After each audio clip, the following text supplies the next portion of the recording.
ఇది fruit vinegar అండి. మామూలుగా మనం హెయిర్కి కానీ బియర్డ్కి కానీ తెల్ల జుట్టుకి వాడుతుంటాం. ఇది 2 లిక్విడ్స్ వస్తాయి ఇందులో. అవి 2 కలిపి మనం 1:1 నిష్పత్తిలో కలుపుకొని హెయిర్కి కానీ బియర్డ్ కానీ అప్లై చేసుకుంటే బ్లాక్ హెయిర్ కాస్త వైట్ హెయిర్ కాస్త బ్లాక్ హెయిర్ అవుతుంది. ఇది ఒక 1 వీక్ 10 డేస్ వరకు ఎఫెక్టివ్గానే పనిచేస్తుంది. ఇందులో అమోనియా ఫ్రీ అని రాసింది, కెమికల్స్ ఉండవని చెప్తున్నారు.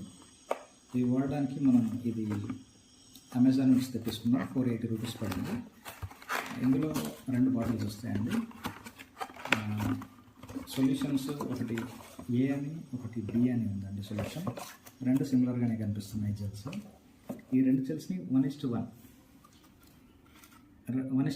నిష్పత్తిలో కలుపుకొని మనం అప్లై చేసుకోవాలి. ఇవి అప్లై చేయడానికి నేను ఒక సెట్ కొనుక్కున్నానండి. ఈ బ్రషెస్ అండ్ ఈ బౌల్ ఇవి టోటల్గా అమెజాన్లో 100 రూపీస్కి వచ్చాయి. ఈ పెద్దవి హెయిర్కి వాడుకోవచ్చు, ఈ దువ్వనేవి ఇది బియర్డ్కి వాడుకోవచ్చు. ఇప్పుడు నేను ఈ బౌల్లో ఈ సొల్యూషన్ ఏని 1% తీసుకుంటున్నాను. నేను ఓన్లీ బియర్డ్కి అప్లై చేయడానికి కొంచెంగా తీసుకుంటాను.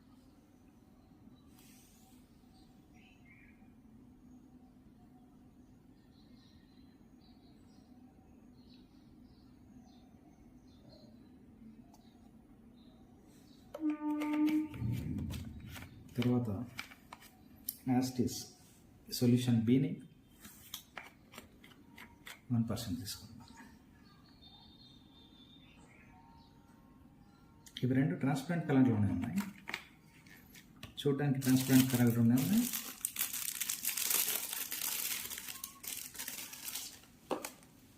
ఈ బ్రష్ తోటి బాగా అప్లై చేసుకోవాలి. బాగా మిక్స్ చేసుకుంటే సొల్యూషన్స్ మిక్స్ అయిపోయిన తర్వాత కూడా ఇవి ఎటువంటి కలర్ చేంజ్ అవ్వలేదు, సేమ్ ట్రాన్స్పరెంట్గానే ఉన్నాయి. ఇలా అప్లై చేసి ఇలా మిక్స్ చేసుకున్న మిక్చర్ని మనం బ్రష్ సాయంతో మనకు వైట్ హెయిర్ ఎక్కడ ఉందో అక్కడ అప్లై చేసుకొని ఒక 10-15 మినిట్స్ ఉంచుకొని ఆ తర్వాత వాష్ చేసుకోవాలి. సోప్తో వాష్ చేసుకుంటే ఎక్సెస్గా ఉన్న జెల్ వెళ్ళిపోతుంది.